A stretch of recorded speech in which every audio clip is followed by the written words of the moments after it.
This is Heavy Conversation with Bruce and Jody, a podcast where we talk about being a big guy in today's world. I'm Bruce. And I'm Jody. Here we go. Here we go. All right, here we go. All right, here we go. Here we go. So I wanted to talk about plus size and big and tall fashion. Okay. I have an exciting announcement. Uh-oh. So we've been seeing, for the last few years, photos of plus size models of different types, different body types, different ethnicities, genders, Absolutely. all of that. They've been featured on many different websites. They've made it into the press, in the mainstream press. Yeah, and absolutely. I am excited to announce that we have arrived. We're officially done. We don't have to do any more. Yes, we can retire and pack it up and on to our next bigger and better things. That's right. So, or maybe not so big and right. Not so big things. I mean, we don't have to make a big deal about it anymore now, right? Yeah, we don't have to be posting about it every day. Right. So that is there's an article in the Washington Post that is specifically talking about kind of why plus size fashion is still a thing. Why does it really need to be promoted and put out there in people's faces? Yeah. Is it newsworthy? Is it something to be right? Why are people still making it a thing? Right. Like now that there have been a few years where we're seeing plus size models of different sizes and everything, we've gotten what we've come for, and that should be done. And also saying, is every model that you're seeing out there, are they really as good as everyone is saying in their Instagram comments and all that? Yeah. Are they? Yeah. What? Yeah, I don't know. My brain is like swimming and swirling around right now, trying to. It hurts a little just trying to break this down. I think it's a long read. It's on the Washington Post. I'm sure if you search plus size or something like that, you'll find it. It does show. It's specifically focused on women's fashion, as always. But that's that's whatever. I think it is very relevant to everything that we're doing, kind of the men's side of things as well. And the article leads off with a photo, well, two photos actually. There's one of a model that's in a dress that's a bit more conservative, beautiful black dress, and then there's another one that's in underwear, maybe activewear. She's like in tidy whities. Yeah. And and she's much bigger and is showing off more of her body. And it seems to me that the author of the article is trying to argue that we don't necessarily need that there's no more requirement for that, and that there is that not every person who is bigger that's getting out there and showing themselves in that way is really all that great. I get to an extent what she is trying to say, which is that this should be normalized.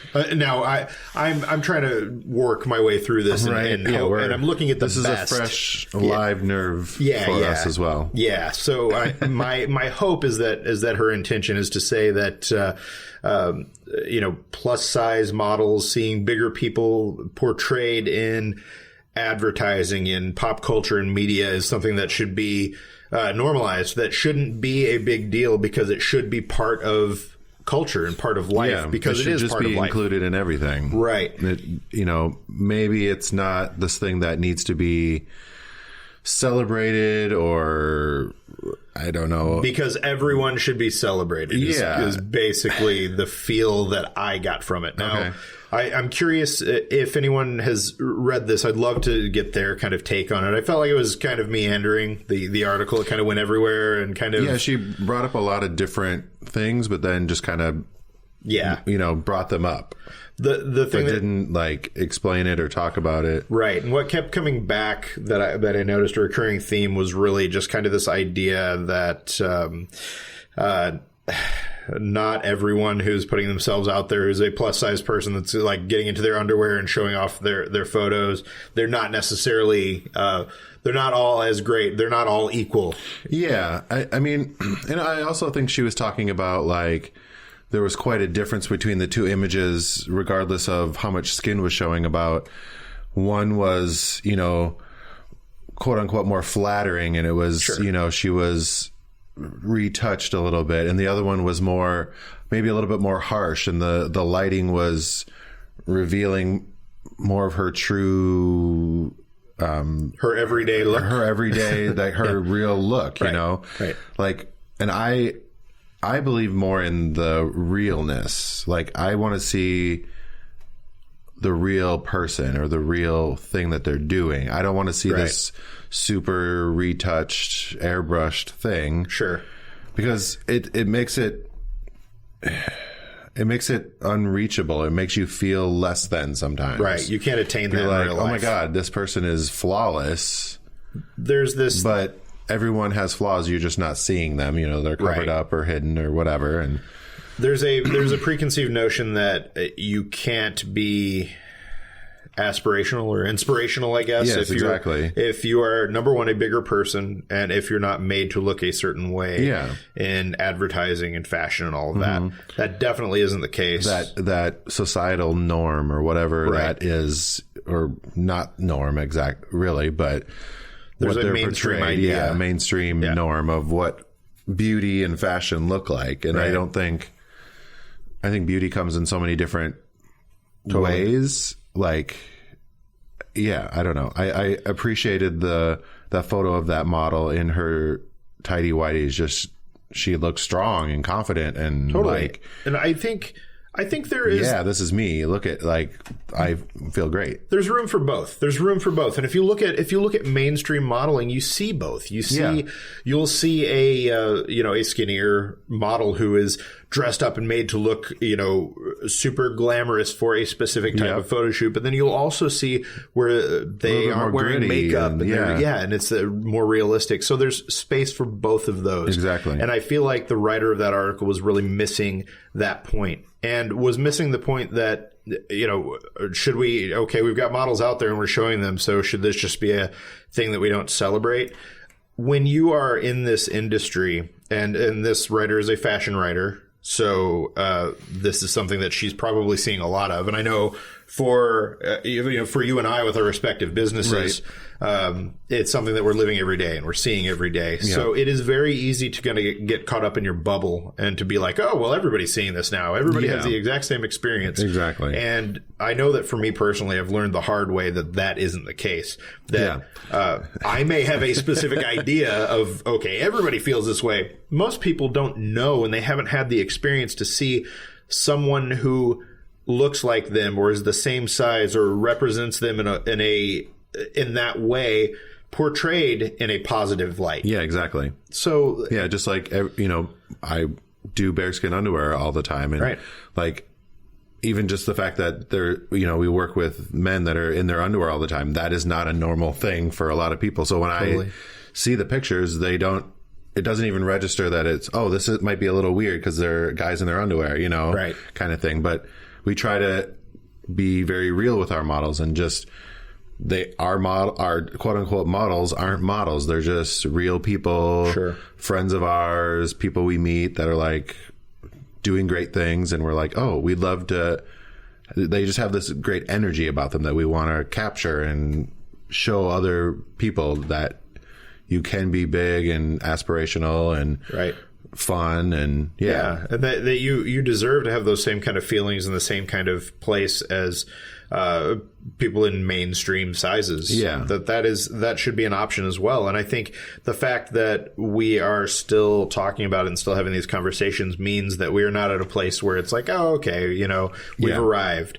It is still a thing that, another thing that tells me that is that if you look at that post, or for me, anytime I've done mainstream, any kind of mainstream media, and I've talked about, and I've talked about Chubster or the plus size fashion industry or men's big and tall fashion, whatever. The comments on those things there are many, and they mostly suck. And the fact that we are still getting so many of those tells me that we are not at a place where we still have a lot of work to do. This is not normalized. Yeah.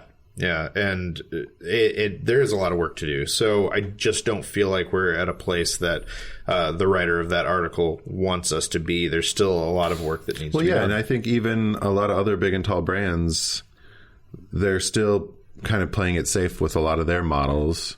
They are. And sometimes I don't understand that because I don't know.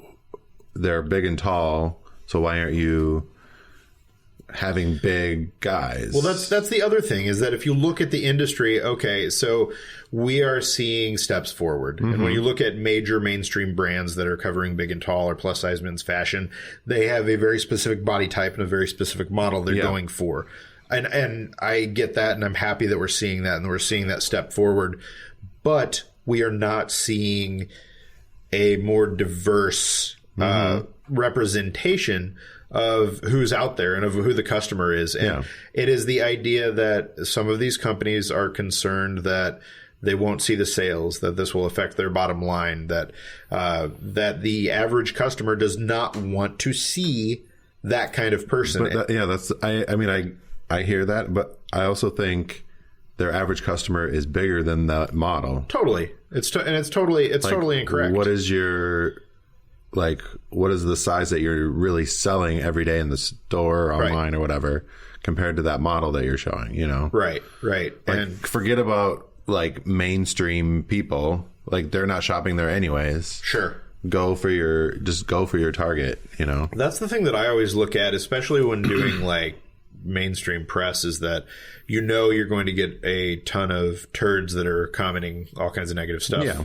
But you're also going to reach people who you will never talk to, that are going to see what you're doing and will get something from it. They'll respond to it. It'll speak to them and be like, oh my God, there are people that look like me that are doing things and they look great doing it. And we try to use all kinds of different bodies for our bearskin models. And, we short, round, tall, big, try to do the gamut. I mean, we have a lot of fan submission photos that we share as well on our social media. So it kind of, whoever's buying our stuff will share it. But, the people that we work with for like ambassadors or models, we try to be bigger people, bigger guys. Yeah. Yeah. And it's not like we're saying that, that companies shouldn't have a specific type in mind. I think that's fine, but I think being open to different body types and to representing your customer in different ways is really important. And I think you can do that in a number of ways. And I will say that for us with Chubster, we don't necessarily shy away from from touching up images. Now, I'm not saying what we definitely don't do. We're not carving body. We're not carving guts off anybody. We're not making them thinner. Although I really want to learn how to do that, just to make like a really creepy looking photo of myself that's like super thin and weird. But we're not doing that with the things that we put out. What I am doing is, if I have a pimple in the middle of my face, I'm going to take that off. If I have, dandruff on my shirt, or if there's something there that needs to be taken out, I will take those things out. We've done a little bit of retouching. But it's mostly so that the focus is on the product and not on like a tattoo or something like that. We've edited, really bright, crazy tattoos off of people's, just so that, because your eye is drawn to that instead of what we want you to be focusing on, which is our product, Right. So but we're not, we don't do. You're not making people smaller. We're not changing their body shapes or sizes or. I would Photoshop to give myself a little more ass, because I'm a gentleman with a flat ass. So there's that. But no, I'm totally there. I think just the fact that bigger people are featured in photo shoots for brands it's still a kind of revolutionary thing. It's still this thing that stands out that is unique and interesting that we're not seeing across the board. Yeah. And I really think that article is saying, okay, we've seen this. It's done. Not everybody, we don't need to make this such a big thing. Yeah. That was the feeling that I got from it. I mean, what was the feeling that you got after? Yeah, I mean, I didn't read every, it kind of went on it. But at first, I was like, wait, what is she saying? But I think she might have just been, is this a thing we still need to be? Maybe she was like, she's asking that question of the reader. Like, is this still a thing that we need to be either celebrating or talking about? Or are they as, do we need to be having these plus size activist models? Like saying we need to be included, like, I think that's where I got it. Like, do we still need this? Right. Like she's asking that. I don't think she was saying we don't need these people to be included or what. I don't know. Yeah. Yeah. I mean, I could be reading more into it. Yeah. I mean, I think I need a little sip of something. I think, Are we doing a little sip on this one? I think since we've been talking about bigger models who are slaying, we should do the Slayer beer. Oh, look at that. Yeah. That segue. I can do the Slayer. Okay. What is it? Who's this one? All right. This is Ninkasi. It's their holiday beer. It's called Slayer. That sound you hear in the background is the Physics beer machine. You basically put your bottle, can, growler up to 64 ounces. Is that it? Ounces? 64 ounces, yeah. Into the machine, and it will let you run it like you're running it from a tap.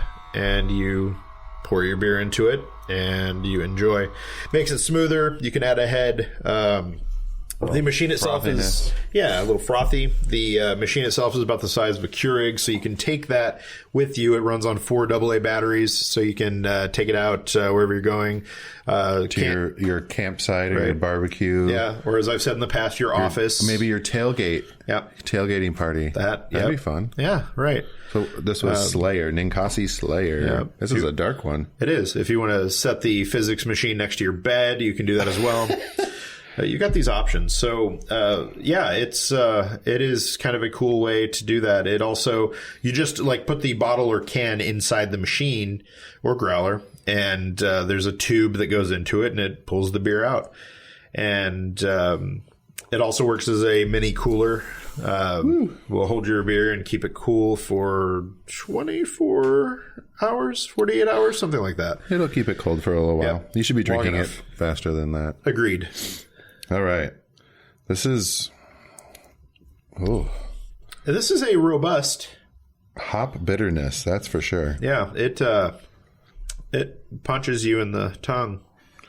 It slays your tongue. It does. There's a tongue punch. Slayer. Yep. Let's see. It's anything but your typical winter brew. Toasted malt are balanced by just enough hop bitterness to make it deceivingly drinkable.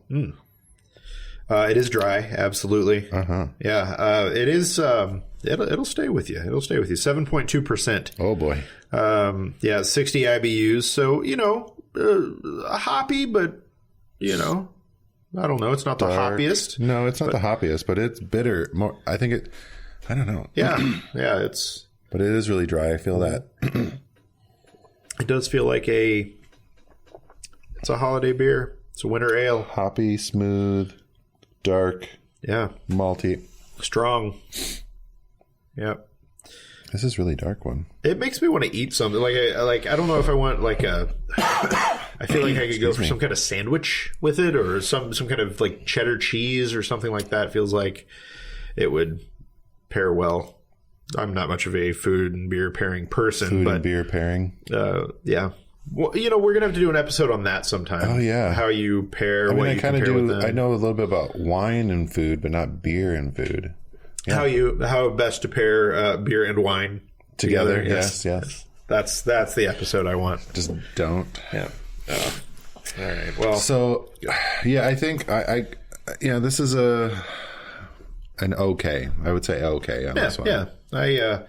Ninkasi has some good beers, so it's we will definitely revisit. I think we've had some good ones. Follow our Untapped beer list to get all the beers that we've been drinking. I really want some interesting recommendations on beer. I'd like some things that are not Pacific Northwest. I'd like something that's, far away and far away. Yeah. See, I'd love to find out what is the cheap, crappy beer that people are drinking in Alabama, or Maine. Maine, Portland, Maine. What's the local cheap beer there? Ooh, yeah, Portland, Maine beer. We could do all their microbrews. Okay, if they have them. Yeah, they do. Sure, everybody does at this point.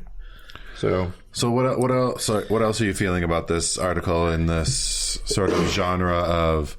Do we still need the plus size model person being out there? I think the answer is a resounding yes, because of all the things that we've talked about, but also because when companies are reaching out to Chubster and they're looking for models, they are specifically looking for, we have when they're doing calls or when they're trying to find somebody and they're not having luck, they will be reaching out and they're like, we're looking for a big and tall model. We need someone who is tall and who is between like a size 36 to 40.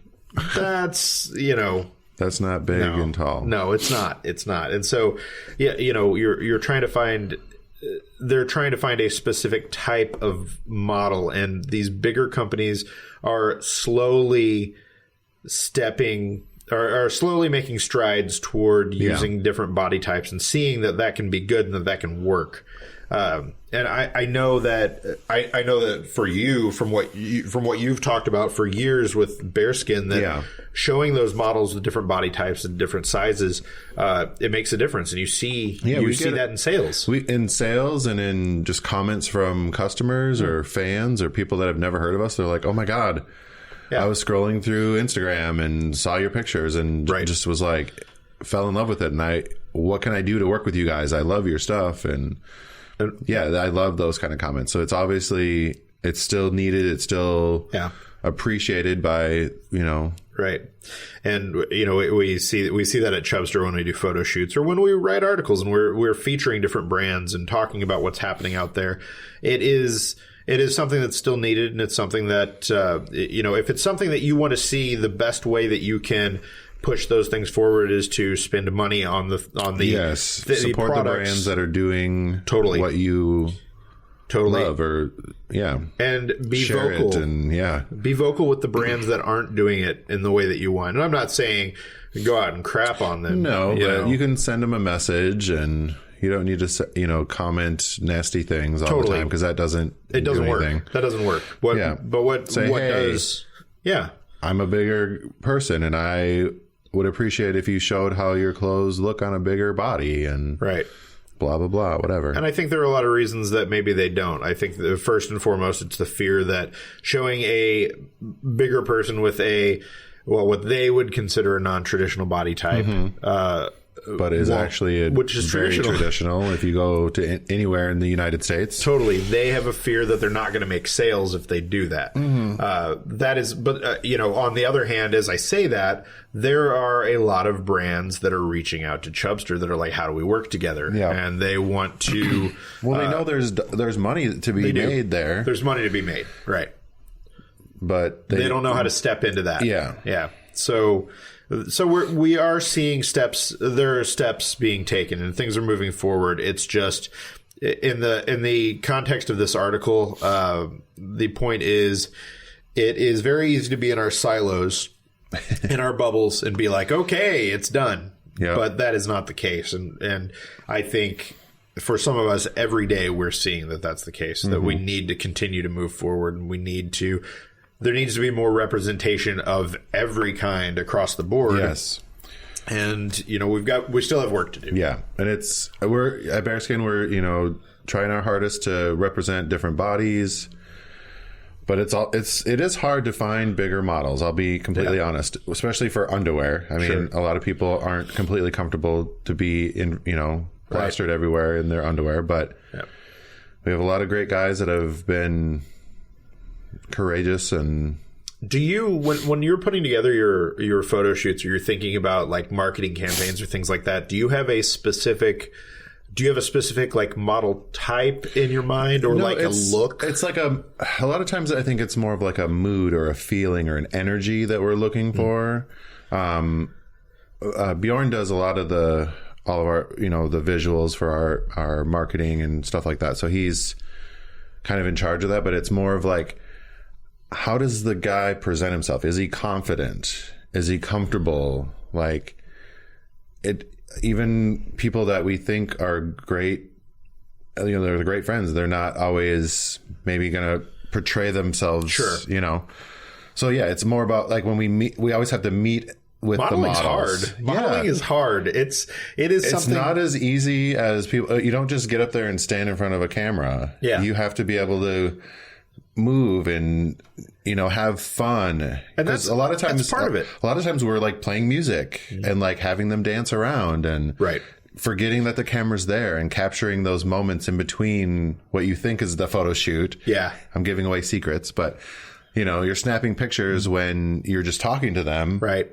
When they're not in their head thinking about like, oh, I need to be sexy or I need to be the thing that they think they need to be doing. I love the recent one that you did for Holiday with the dude up on the mountain. That was really cool. Yeah, he was having lots of fun. Yeah. It was a great spot. Those guys did amazing work. Yeah, that one really stood out to me. It's really cool, and I think we are definitely going to see more of this. We are. I still feel like it's kind of just the beginning. Yeah, we're just the tip of the iceberg or whatever. Right. Yeah. All right. Well, that was a fun little thing to talk about. And that article kind of struck a nerve and just talk it out. I'd love to hear what other people think. If you're listening to this and you have thoughts on it, let's hear what you think. If you think plus size modeling has hit its peak and we're done, then let us know and we can retire. And if you don't think it's done, tell us why. Tell us why. Yeah. What do you want to see? What do you want to have us do? Right. Hit us up on Heavy Convo on Twitter, Heavy Conversation on Instagram. Yep. What are we on? Yeah. That's basically it, right? Yeah, those two. I know. I was like, Facebook. What's that? Oh yeah, you can just put in Heavy Conversation and find us. Yeah. Heavy Conversation. Yeah. These social networks, it's too hard to follow. All right. Thanks, guys. All right. Bye-bye. Thanks for listening to Heavy Conversation. Be sure to like and subscribe on iTunes or wherever you get your podcasts.